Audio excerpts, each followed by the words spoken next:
when Canada reached an agreement with China. I was a little bit surprised that the NDP was was happy about that agreement. It's happening again. Welcome back to Moose on Loose. My name's David. Today we've got another First Nation land grab, this time coming from a vacant plot where the landowner has been stuck with a multi-$100,000 bill for an archaeological dig site. Got a bunch of other stuff here. Let's jump into this. Starting this episode off, we got Shreya Tista sharing this Polaris Strategic Insights polling data. It says our deep dive on blue-collar workers finds many Canadians still see the NDP as a party that does the most to help blue-collar workers, but very few blue-collar workers themselves feel this way. It's funny, you know, Jagmeet Singh basically destroyed that for the NDP, and we're seeing this here. Who's helping blue-collar workers? Of all Canadians on the left and among blue-collar workers on the right. And while the blue-collar workers saying 41% Conservatives, the Liberals at 15% and the NDP 11%. As in, blue-collar workers think the Liberals help them more than the NDP. The NDP trying to cling to that they're the party of the blue-collar worker, they've lost that completely. While that might have been in the past, it's no more. The NDP shouldn't even bother trying to go down that route. Of all Canadians, you can see 27% Conservatives and the Liberals are 15%. And when you include everyone, the NDP just barely above the Liberals here at 19%. Moving ahead, we've got Governor General Mary Simon getting another pay raise. She was at, $365,000, and now she's nearly $400,000. What does she do? Does anyone know, aside from shaking a few hands at a few ceremonies? Flies around the world, does a few ceremonies in different countries? Whole lot of nothing. This is a waste of $400,000. We should just cut this position, take this salary, and stick it into the food bank. That would be a much better use of that money. And there's a long list of perks and expenses. Yeah, it's not just $400,000. It's much more than that. She blows so much money. It's millions of dollars. There was a whole scandal before her spending $100-something thousand on just clothing. Straight from the Taxpayer Federation here, it says Mary Simon spent $130,000 in clothing purchases over a 5-year mandate. $1,500 for a sealskin chest piece. $1,117 on 6 pairs of shoes. $875 on a blazer. $500 on a dress. $500 on a coat. $130 for a top. Wasteful, wasteful, wasteful. This is ridiculous to spend our money on this stuff. Pay for your own clothes. Moving ahead here, I had to highlight this comment from this leftist, Henry A. After Pierre Poilievre getting 87.4% for his record-breaking leadership review vote. I love seeing so many Conservatives in one place, but it must freak the Liberals out enough to invoke the Emergencies Act. So in regards to this clip, this guy writes, Conservatives occupied Ottawa with the intent to K-word the Prime Minister, plus install themselves as an unelected ruling junta. They desecrated war monuments, carried swastikas, blocked borders, cost the economy billions, planned to K-word police. You know, things to joke about. This is outrageous. The lies being told here are out of control. Ending police, no. Ending the Prime Minister, no. As I replied to him here, intent to end the Prime Minister, what a wild statement. Was this so-called intent to end before or after convoy kids were playing on bouncy castles? This is some very dangerous rhetoric that's being pushed out here on X. And he mentions desecrated war monuments. This is what the Palestinian protesters have done in our country. They desecrated the Holocaust monument. Some of these people can't be helped. They're just so outrageously radical. Moving ahead, we've got BC property owner found 2 skulls while digging a garden. So apparently they were going to set up this empty land that they had as a community garden. They found 2 skulls, and well, it says they didn't expect the fees that followed. What happened? They notified the city that they found a couple of skulls. It started as a simple landscaping project on a vacant lot in Kamloops, intended to become a community garden for seniors. Instead, the discovery of 2 human skulls has turned into a legal and financial nightmare. According to the owner, within 7 months, more than $100,000 in archaeological, legal, and security costs have piled up on land assessed at just more than $440,000. The RCMP were called, the coroner's office was called, the Kamloops First Nation were called. So we then slide into 2.5 months of silence. We have the one and only meeting between my client and me and Kamloops First Nation. They explain that they have claimed that this is a sacred site. Christine Elliott is a lawyer for the property owner. She had an independent archaeological report prepared, and according to those findings, the skulls appear to be in a layer of sandy fill that was dumped at the site sometime prior to 2004. Despite the contradiction, the land now registered as an official archaeological site, this case illustrating how vulnerable property owners can be. What happens on any property where either a business or somebody is looking to make an investment or they have invested, something gets found and then the property becomes ineligible for use. Sturco says recent court rulings and BC's implementation of DRIPA has reshaped property rights. DRIPA is destroying British Columbia. The next leader of the BC Conservatives has to spend all their effort destroying DRIPA. This is somebody's land. They find a couple skulls, and now the city can come in, the First Nations come in with their drums, start banging, and like, oh, this is our sacred land. It's a heritage land now. Archaeological dig. You're out hundreds of thousands of dollars. Buzz off. You know what this message sends to every single property owner in Canada? If you find anything, do not tell anyone. Just throw it in the trash, throw it in the river, throw it somewhere else so you don't have to deal with the problem. When in reality, the city should come in and try to help them and not cost them a dime. They say, you know what, we'll come in with some excavators, dig this up a little bit. If we find some arrowheads, we find this and that, we can pull these artifacts out, put them in a museum. We won't burden you. We're not going to financially ruin your life because you found a couple of skulls that somebody likely dumped in there with that sandy fill 20 years ago. And you know what? I've had people tell me they found things on their land. And what do? They said nothing because they knew this was going to happen. Landowners responsible for enormous, unpredictable costs. The province does keep a database of archaeological sites, but that is not accessible to the public, which means buyers and sellers may never know the risks before purchasing land. I have practiced real estate law in the province for 40 years, and I did not even know the existence of this site. I now do not look at land for clients unless I first get an archaeological search done.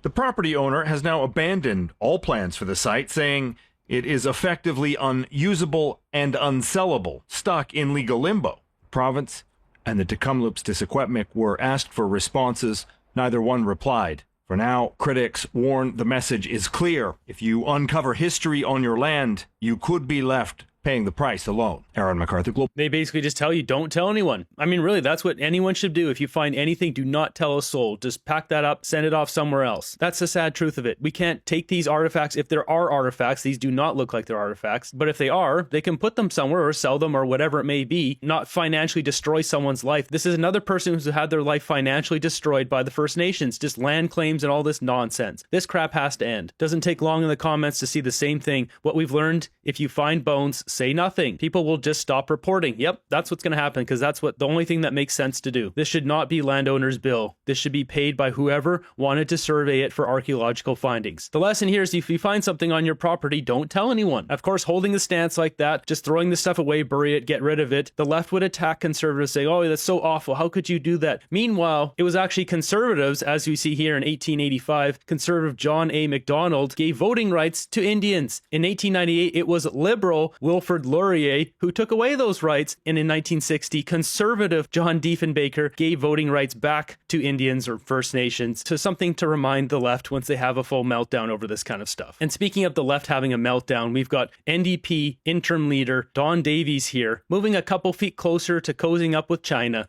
To the statement you made in the name of the NDP when Canada reached an agreement with China, I was a little bit surprised that the NDP was was happy about that agreement, considering the consideration for human rights or forced labor in China. So I just wanted to know a little bit more about the thinking behind that position.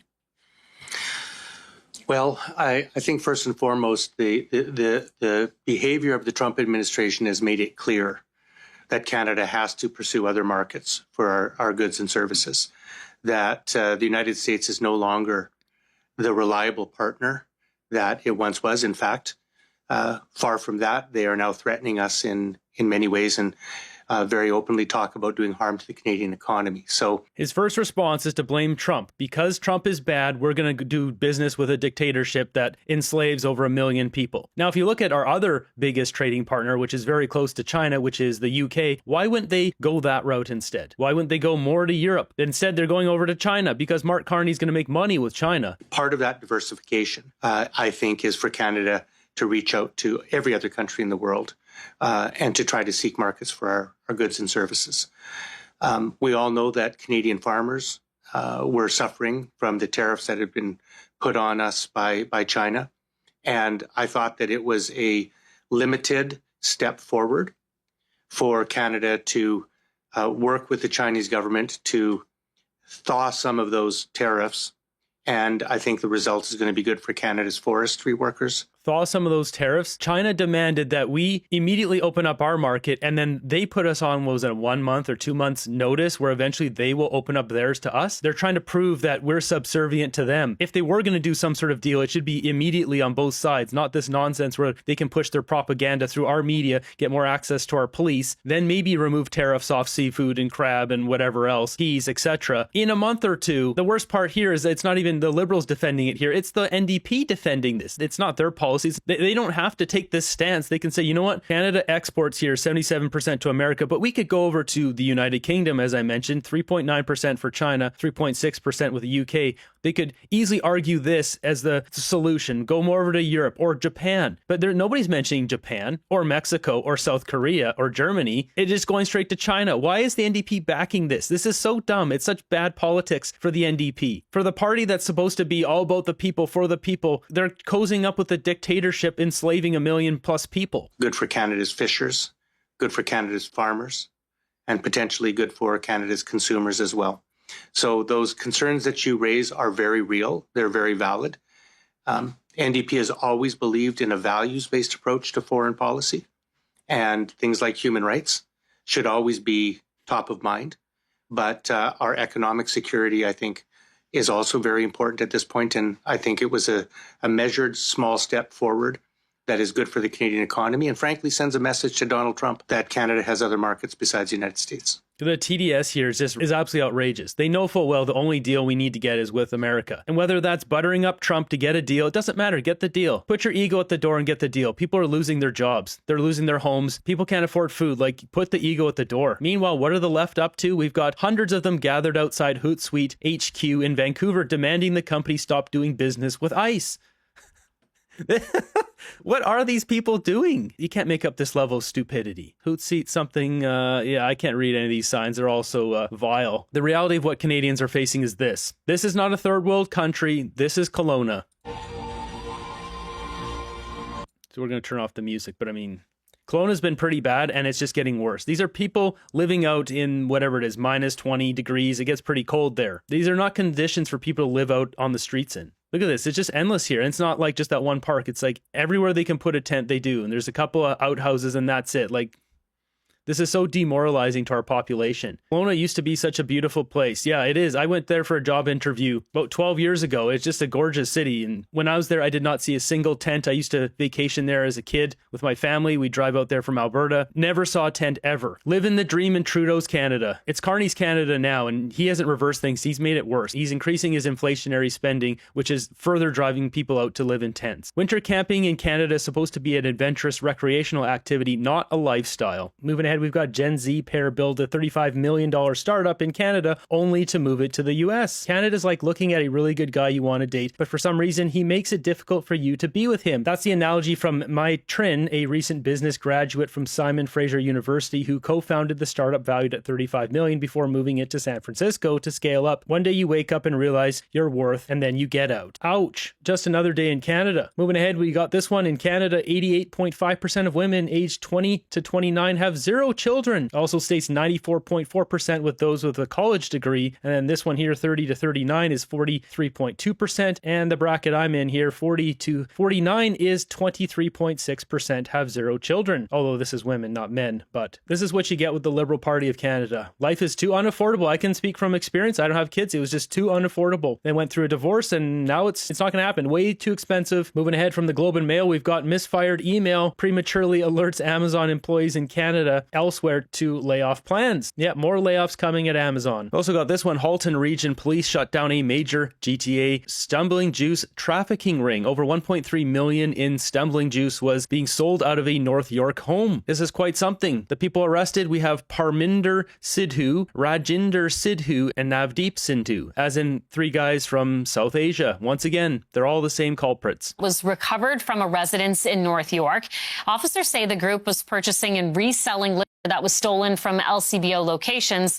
They allegedly sold more than $1.3 million. Put them behind bars, 10 years in jail, and have them working in the jails to pay for their stay. People are saying deport. No, we should be getting value back from them first and then deport them. After their 10-year sentence is up, send them back home. It's time for the Conservatives to put up or shut up on crime. A suite, an historic suite of legislation to deal with crime in our communities is before Parliament, and we are telling Mr. Poilievre, get out of the way, free your MPs to vote for this legislation that will deal with crime in Canadian communities. This guy's such a clown. Moving ahead, we've got a man poked 50 times. Then he takes the lifeless person into the woods and leaves him there. And he did get caught, and what does he get? 11 years. Jamaican man who poked Albertan 50 times, 11 years in jail. I'm sorry, but 50 years, you have to do hard manual labor every single day. You don't work, you don't eat. This guy's got to give back to society, give back to this family. Moving ahead, what do we got here? How Trump's immigration crackdown is starting to hurt him politically. And I've noticed a few people posting, Jeff pointing it out here, isn't CBC's mandate to tell Canadian stories? Their top stories are almost exclusively about America. And that's just it. It's wall-to-wall coverage on CBC. Same thing on YouTube. It's all about ICE and how bad it is, how bad Trump is. It's always about America. And yet the government's own mandate is trying to force Canadian programming on Netflix, on all sorts of media outlets. And then what does the CBC do? Government funded. It's America bad, America scary.